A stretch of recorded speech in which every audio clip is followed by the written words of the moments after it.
Hello guys, स्वागत है आपका एक और न्यू वीडियो में। और आज की इस वीडियो में हम यू यू हाकुशो सीजन 1 के फर्स्ट एपिसोड की फुल स्टोरी को कवर करने वाले हैं। तो बिना टाइम वेस्ट करे चलिए शुरू करते हैं।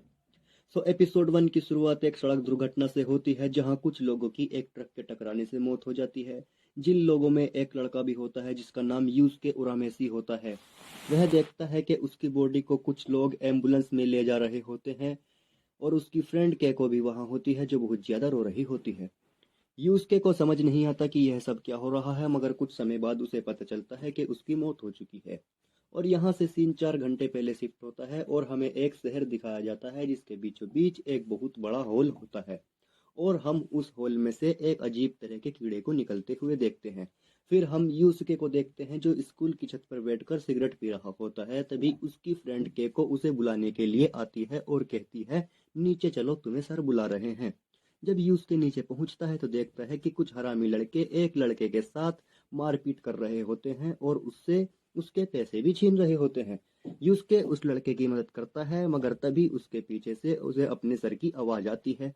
और उसके सर उसे कहते हैं कि तुम यहाँ पर लड़ाई झगड़ा करने, बच्चों से उनके पैसे छीनने आते हो या फिर पढ़ने आते हो। जबकि यूसुके तो उस लड़के की मदद कर रहा होता है। यह सुनकर यूसुके जल्दी घर चला जाता है, और जहाँ हमें उसकी मोम को दिखाया जाता है जो टीवी में उस हॉल के बारे में ही कुछ खबर देख रही होती है।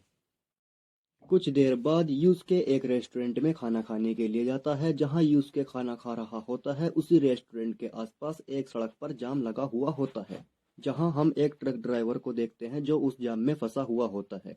तभी हमें वे अजीब सा दिखने वाला कीड़ा दिखाई देता है जो उस ट्रक ड्राइवर के अंदर घुस जाता है, जो एक शैतानी दुनिया से आया हुआ जादुई कीड़ा होता है, जिस कारण वह ट्रक ड्राइवर उसके वश में हो जाता है और वह वहां मौजूद सभी लोगों पर ट्रक चलाने लगता है। जब वह ट्रक एक बच्चे से टकराने वाला होता है, तभी यूसुके उस बच्चे की मदद करने के लिए दौड़ता है, मगर वह ट्रक यूसुके से टकरा जाता है और पलट जाता है, और वहां पर यूसुके की मौत हो जाती है। कुछ देर बाद हमें एक लड़की को दिखाया जाता है जो स्पिरिट वर्ल्ड से यूसुके को ले जाने के लिए आती है, जिसका नाम बोतान होता है, और वह एक मौत की परी होती है। वह यूसुके से कहती है कि किसी को अंदाजा भी नहीं था कि आज तुम्हारी मौत हो जाएगी, वो भी एक बच्चे को बचाते हुए।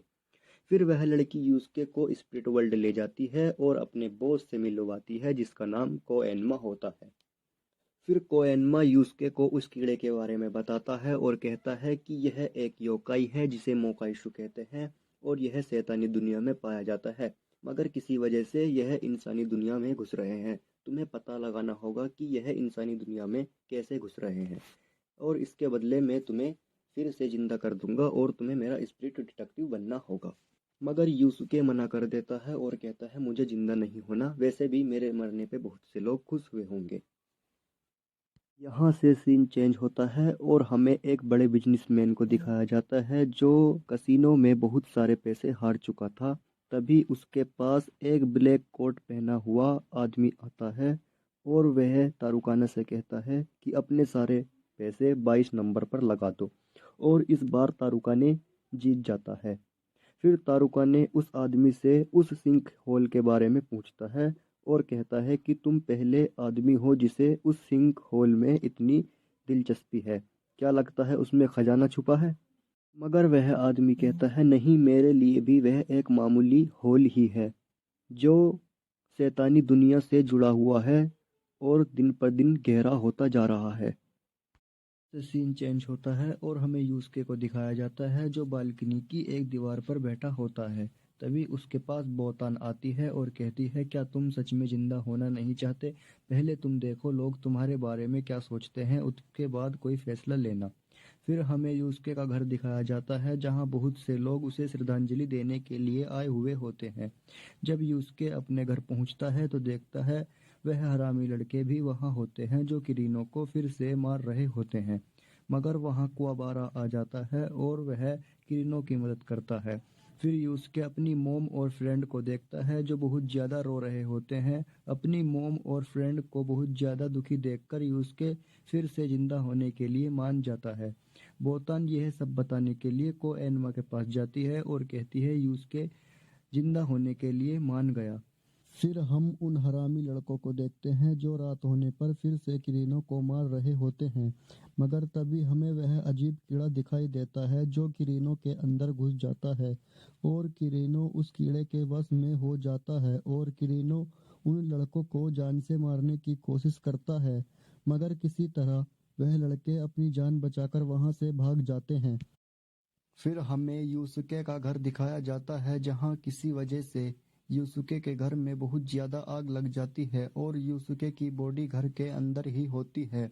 उसकी मॉम वहां मौजूद लोगों से कहती है, मेरा बेटा अभी जिंदा है, मैंने उसकी धड़कनों को सुना था।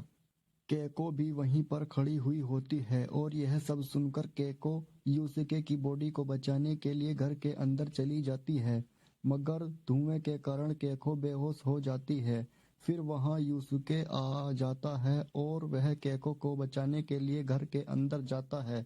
यूसुके देखता है कि उसका घर पूरी तरह से जल चुका था और यूसुके की घर की छत केको के ऊपर गिरने वाली होती है। तभी यूसुके किसी तरह से अपनी स्पिरिट एनर्जी का यूज करके उस छत को गिरने से रोक लेता है।